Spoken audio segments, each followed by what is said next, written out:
My name is Leesha, and today we are going to be talking about all the new things in the beauty world. Woo! It is time for another episode of The Good, The Bad, and The Boring. This is a show where we basically just talk about all of the things that are coming out. We are window shopping together, talking about things that are hyped up on the intranet, stuff and things, and let's just get into it. Let me grab my handy dandy phone.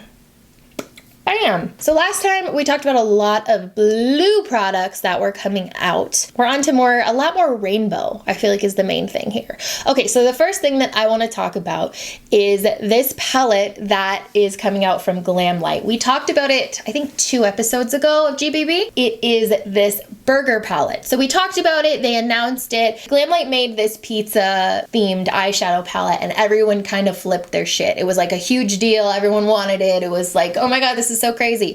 And Glamlite took that concept of food-related eyeshadows, food-related makeup, and just ran, like Roadrunner ran. So they are coming out with a burger-themed palette, and then I know that they have a taco Cinco de Mayo palette and collection coming out probably next week. I don't know, it's supposed to be for Cinco de Mayo, so relatively soon. But they finally showed what the burger palette looks like. And it is 100% not what I would expect at all. When they first announced this, I was kind of like, yeah, I'm good. It immediately was not my jam. They have announced the colors here, and so there is a lot. It's really bright. It's almost really rainbowy. And so we have colors like pickles, tomatoes, blue cheese, lettuce, spinach, avocado, Thousand Island, mustard. Oh, that mustard is not my mustard shade. I told you, I need a white mustard shade. I need like Dijon, not yellow. Bacon, caramelized onions, red onions, ketchup, barbecue. See, like this, I don't know. I get what they're doing here, but this does not read burger to me. Burger, I don't think of these bright ass like neon shades that they have going on, but that's just me. The colors look cool, but I do think it's a little strange how it's like a square inside of a circle. It reminds me of the, like, you can't fit a square peg in a circle in a square peg in a circle. I don't know what the saying is, but it just feels, I don't know, it's like, I have this thing with food smells where if it's like on my hands or anything, it really bugs me. Obviously this isn't gonna smell like a damn burger, I hope. I actually have no idea. It's just super weird. But people are so freaking excited about it. It's one of those things where it's really interesting to me because those colors could have just been in any palette and everyone would be like, that's neat. But because it's in this burger shaped palette,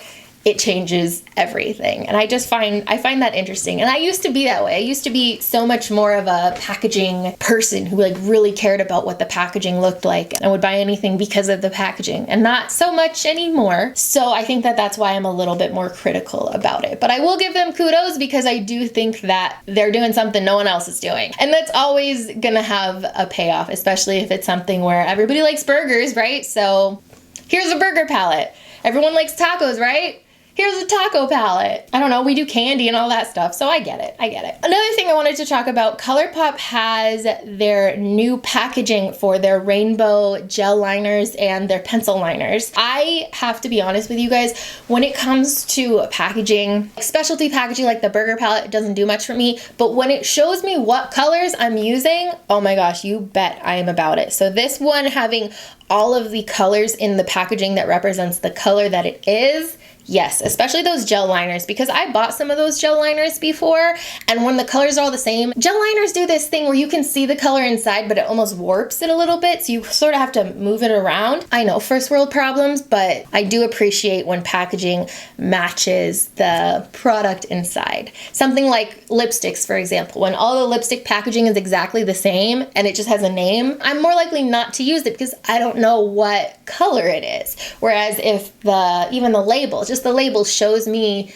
an idea of what shade it is, I'm much more likely to use it. Oh yes, okay, so I really wanted to talk about this, and this is Pur. So, as we all know, the beauty industry is ablaze with people being very much about inclusion, especially when it comes to foundations and concealers and the like. Pretty much since Fenty launched with their 40 colors, it's been pretty much demanded that every brand needs to be super inclusive. And we've seen a lot of different brands who have gotten a lot of shit because they either don't launch with enough colors, Tarte, or they launch with a lot of colors, but the shade range just doesn't make any sense. Beauty blender. On the complete opposite end of the inclusion line, we have Pur. Pur is coming out with a foundation line that includes 100 shades. I saw this and my first thought was just, there can be too much of a good thing. We can find a sweet spot, right? We can find a sweet spot of having enough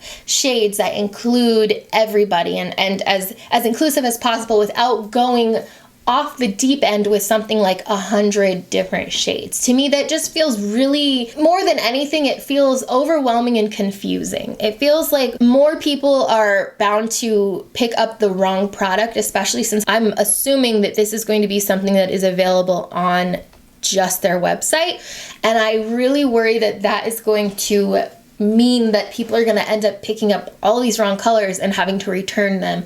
And it's going to be more of an issue of waste than anything, because that just feels like really, really excessive. I mean, feel free to tell me if you disagree. I mean, just looking at this post that they did where it's 100 people, 100 shades, and it just, I don't know, it just seems like a lot. I do appreciate that it seems like it is totally balanced in that the amount of lighter shades is pretty much equal to the amount of darker shades. There's a lot of darker, medium. The gradient there is really nice, but it just, that is a lot of foundation colors. I do think that it'll end up being a bit overwhelming for people. But we can talk about this. Okay, so Sugarpill, I just got these in the mail downstairs. Sugarpill just came out with some new glosses, which is really exciting because they've never had glosses before. So they have come out with 4 different colors. The theme here is Love Bites, and so it's all about basically swipe left, talk to you never, no thanks, next. And I just think it's cute. But these look super, super pigmented glosses. I'm really excited because Sugarpill's never come out with glosses before. The one thing I will say though is that the last couple of launches from Sugarpill, meaning like for the last couple of months, have really been lip focused. They teased some new eyeshadows coming out, I feel like a couple of months ago, like really earlier this year.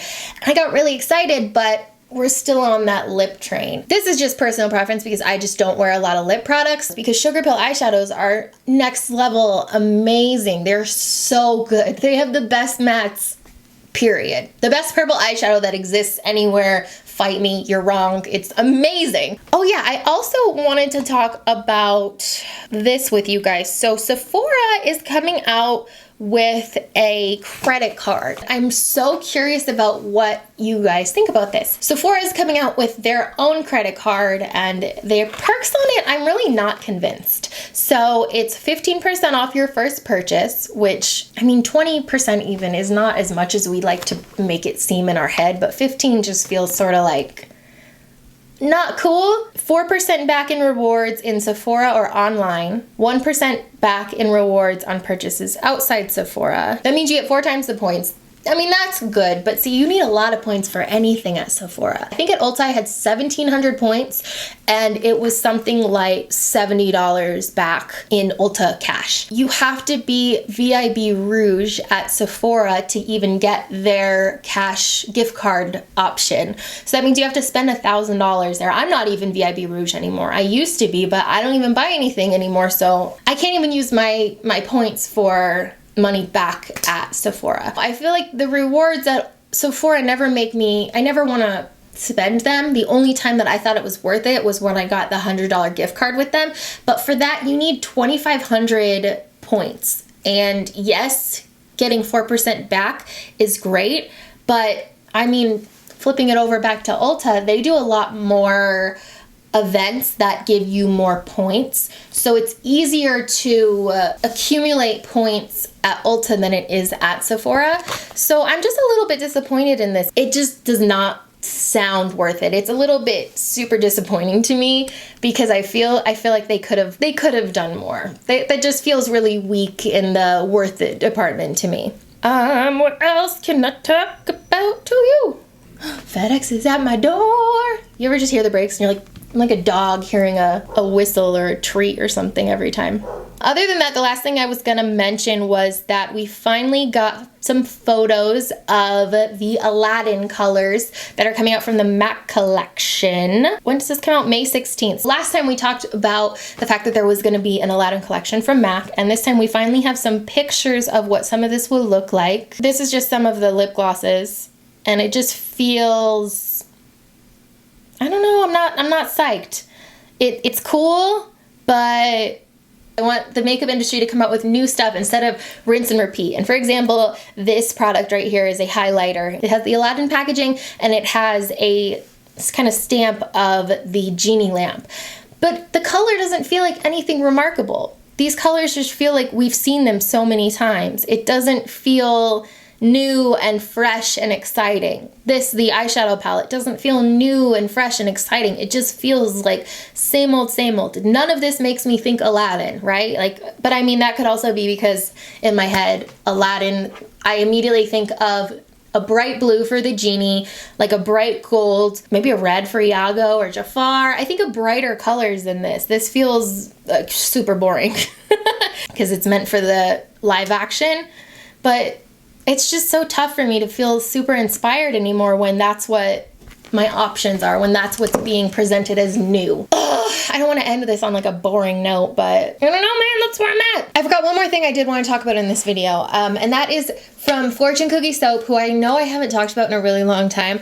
They make some of the coolest bath products, bath bombs, soaps, lotions, all sorts of stuff. Two things. One, they just came out with their Easter collection, which the theme is Kingdom Hearts. Oh my god. They just sent it to me, and so I just want to show you guys some of the things. Destiny Island body wash. We have Hollow Bastion aromatherapy shower mist. The Light for a bubble bar, and then the Heartless for a wax tart, and it's shaped like the freaking logo. Oh, this smells really good too. This is the stuff that I get like hype about. This is my hype train, is the things that Fortune Cookie Soap does, because it's all of this super nerdy pop culture stuff that just gets me so excited. But the other reason I wanted to share this with you is because of the other collection that they have out right now. They have 2 Game of Thrones collections, and they sent me part of their newer one.